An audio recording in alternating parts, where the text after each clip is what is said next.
kahigala, at nandito po tayo ngayon sa bahay ni Diling, dito sa mismong bahay niya na maliit lang, at pinuntahan po namin ito si Diling dahil request sa mga residente dito, sa mga tao dito, na ito daw si Diling daw hindi daw makakatulog tuwing gabi, at meron daw kumakatok daw dito, at meron daw may kumakalabog daw. So ang sabi naman sa mga tao sa kanya, baka ano lang, baka kahawi lang ng mangga, kasi marami kasi po ng mangga. So pinuntahan po namin mga kahigala, at tinignan po namin ang taas, at wala naman, at puro naman mga dahon. So nagsama po kami ng isang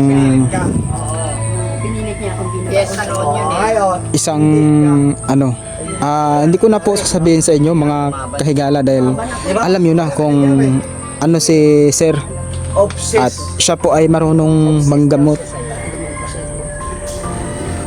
Siya po ay marunong. Oo, sige. So pasensya na mga kahigala. Siya po ay marunong manggamot, marunong manggamot kahit anong mga bagay ng mga sakit, at siya po ay marunong. So ako dati at nagkasakit po ako, at pinagaling po niya ako. So pasensya na mga kahigala dahil may tao at medyo may na. So patuloy lang natin mga kahigala. So mga kahigala, kasi ako nakaraan nagkasakit ako. Ginaling po niya ako sa pamamagitan pagdasal sa taas, sa orasyon niya. Hindi na po ako makatayo, at hindi na po ako makalakad. Talagang hinang-hina na ako. So kinuntak ko siya. So yun ang nangyari, na pumunta sa bahay. Kasi ito si Sir lang tawag ko, hindi yung pangalan, dahil hindi ko na po ibanggit yung pangalan, dahil pasensya na kayo mga kahigala. At isang lugar lang po kami dito. So pinuntan po namin dito si Diling na to, yung may-ari ng bahay, at meron daw minagpaparamdam daw dito ng mga ermitanyo, yung mga itong mangga na daw to, meron daw kapre daw, kasi marami silang mangga dito eh. Ayan, saka doon sa kabila meron din. So itong mangga na to, meron daw kapre daw, lumalabas daw sa gabi, at yun daw ang nang babato daw kay Diling na yan. Yun daw mismo, yung kapre na yun daw mismo ang nang babato kay Diling, itong bahay na to. Kaya natatakot na rin yung mga residente dito, dahil pag dumadaan yung mga residente dito, kasi ito may kalsada po ito mga kahigala, may kalsada po ito papunta doon, saka palabas. So may hating gabi meron pang dumadaan dito.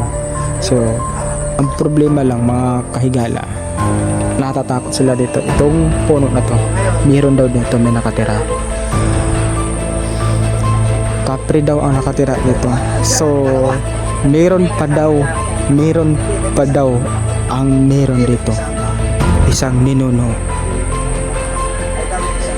Itong bahay daw niya, doon sa loob, doon sa ilalim ng kama, merong punso mga kahigala, at meron po siyang alagang duwende. So silipin po natin mga kahigala. Ito po yung bahay niya, doon sa loob, sa ilalim ng kama niya, merong punso. So merong punso.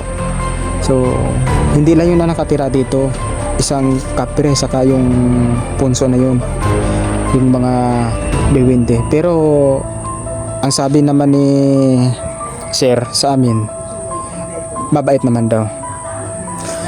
Kaya yun lang. So balikan po natin sila, at Ito po si yung may-ari ng bahay. Ito po. Ito yung may-ari ng bahay.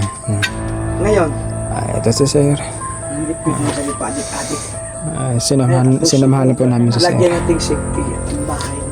Hindi ka nang marami ang pag pumatok. So, yun lang at mga kaigahala, at least nalalaman nyo po ang mga kababalaghan sa mundo na to Ngayon, at hindi natin naintindihan. bigyan ka na, pag pumatok. At patapos na po ang video at maraming salamat po mga kaigahala sa inyo lahat. Tek mo. At nais ko lang po tapusin ang video at ito yung bahay niya. Sabi mo, Ayan po yung bahay niya. puro kalokohan. Hindi, isa pa. Thank you.